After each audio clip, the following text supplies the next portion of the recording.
I learned something the night I left Blackwood territory. Running doesn't mean you're free. It just means the hunt has begun. The rain hadn't stopped when the iron gates slammed shut behind me. I didn't look back. I refused to give Killian Blackwood the satisfaction of seeing my hesitation. My boots slipped on wet stone as I crossed the boundary line, an invisible scar carved into the land where his authority ended and the rest of the world pretended to begin. My chest burned, not from the cold, from the bond. It screamed. The mate bond wasn't a gentle tug the way the elders described in stories. It was a tearing, a ripping sensation that clawed through my ribs and wrapped around my lungs like barbed wire. Every step away from Killian felt like betrayal, mine or his. I wasn't sure anymore. I pressed a hand to my stomach, fingers shaking. "Quiet," I whispered. "Please, just quiet." The ache there was different, deeper, newer, terrifying in a way I hadn't yet given a name. I didn't know how long I walked before the road appeared, wet asphalt reflecting the broken lights of the city beyond packlands. Civilization, noise, humans who had no idea what ruled the forests behind them. I hailed the first transport that slowed. The driver didn't ask questions. He didn't look at my eyes for too long. Most humans never did. Something in them always knew when not to pry. As the vehicle pulled away, the bond screamed again, sharper this time, louder. He knows. The thought hit me with such certainty that I nearly cried out. Killian had felt it. The snap of distance, the moment I crossed the line. He would be standing there now, rain soaking into his expensive coat, jaw clenched, eyes dark with the fury he never let anyone see unless he wanted them afraid. And I hated myself for knowing exactly what that face looked like. I hated him more for making my body remember it. I spent the night in a narrow room above a closed shop, paid for in cash I'd hidden years ago when I first learned what it meant to be expendable. The walls smelled like old paint and dust. The window rattled with every gust of wind. I didn't sleep.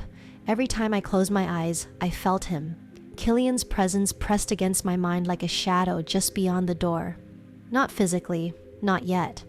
But the bond didn't need distance to torture me. It replayed memories without mercy. His voice low and controlled when he rejected me before the council. The way his eyes refused to meet mine as he spoke the words that stripped me of status, protection, and name. She is not my Luna. I curled onto my side, breath shallow. I told myself I was stronger than this. I had survived being cast out. I had survived silence, hunger, and learning how quickly respect turned into pity once the Alpha withdrew his claim.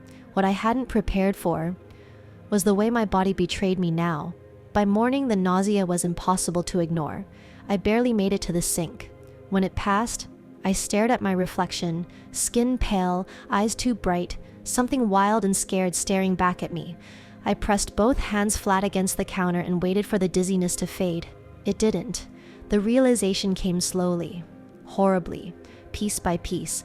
Missed cycles, heightened senses, the sharp, unfamiliar pulse beneath my palm when I rested it on my lower abdomen. "No," I whispered, but my wolf, quiet for so long after the rejection, stirred. "Mine," she said, soft and terrified. "Ours." I sank to the floor. An alpha heir, Killian's heir, the most powerful bloodline in the modern pack world growing inside the woman he had publicly discarded. If the Blackwood pack discovered this, they wouldn't just come for me. They would cage me. By noon, the city was buzzing with rumors. Pack channels lit up with speculation about the Alpha King's sudden lockdown of his territory, about patrols doubled, borders sealed, orders barked with lethal precision. Killian was hunting, not prey. Me. I wrapped myself in a borrowed coat and stepped back into the street, forcing my spine straight, my expression calm. Fear would get me caught. Hesitation would get me dragged back through those gates, and if Killian found me now, I swallowed hard. I didn't know which terrified me more, that he would demand the child, or that he would finally realize what he had lost. The bond pulsed again, urgent, warning. Somewhere behind me, I felt it. The hunt had moved closer. And this time, I wasn't just running for myself anymore. I didn't realize how loud the city was until I needed it to hide me. Cars hissed past on wet streets, voices overlapped, neon signs buzzed overhead. every sound blurred into a protective wall that dulled the pull of the bond, just enough to let me breathe without feeling his presence clawing at my spine. But the bond never went silent. It throbbed now, low and steady, like a drumbeat counting down something inevitable. I kept walking. I didn't let myself slow, didn't let myself look back. Every instinct screamed that if I stopped, even for a second, I would turn around. I would run straight back into Killian's arms, into his territory, into the cage disguised as destiny. And this time, I wasn't alone. By dusk, I found shelter in a district the packs avoided. Too human, too dense, too chaotic for territorial dominance to work cleanly. I rented a small room above a bar that smelled like smoke and old wood. The owner didn't ask my name. I didn't offer it. I locked the door. Then I slid down against it, knees drawn to my chest. My hand drifted, almost unconsciously, to my stomach. "I won't let him take you," I whispered. The words surprised me with how solid they felt. I stayed there for hours, listening to the city breathe, trying to plan. I needed answers, confirmation, something concrete to anchor the terror swirling inside me. By midnight, I had them. The test strip trembled in my fingers as the symbol burned itself into certainty. Positive. I closed my eyes. A sound escaped my throat that was half laugh, half sob. Fate had a cruel sense of timing, of irony, of humor that only gods and monsters seem to appreciate. Rejected mates weren't supposed to conceive. The bond was meant to weaken, not deepen. And yet, alpha blood doesn't ask permission. I pressed my palm flat over my abdomen, grounding myself. "This doesn't change anything," I told the empty room. "I choose my own fate." But even as I said it, the bond flared. Sharp, sudden, so intense it stole my breath. He felt it. Not the test, not the truth, but the shift. The moment the secret became real, I staggered, catching myself on the edge of the bed as heat rushed through my veins. Images slammed into my mind without warning, iron gates reopening, boots striking stone, Killian's expression fractured with something dangerous and wild. Possession, regret, hunger. "Stop," I hissed, gripping the sheets. "Get out of my head." The bond didn't listen.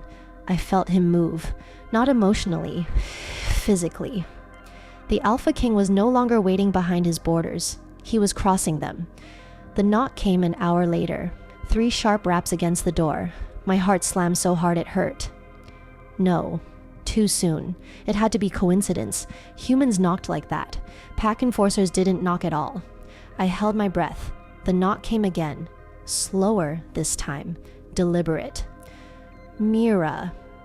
His voice slid through the door like a blade. Low, controlled. Familiar in a way that made my knees weak and my wolf recoil at the same time. I didn't answer.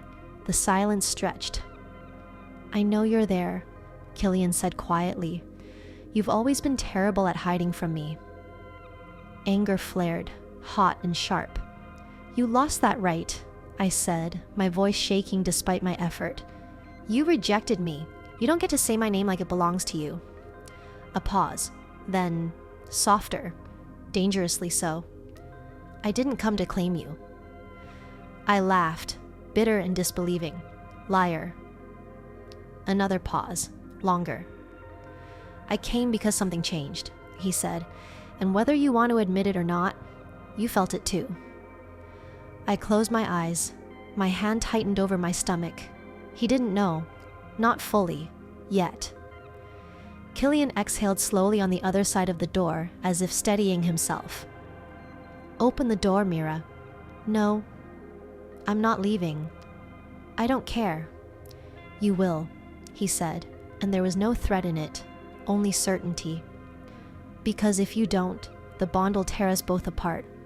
And if that happens," his voice dropped, roughened, "neither of us will survive what comes next."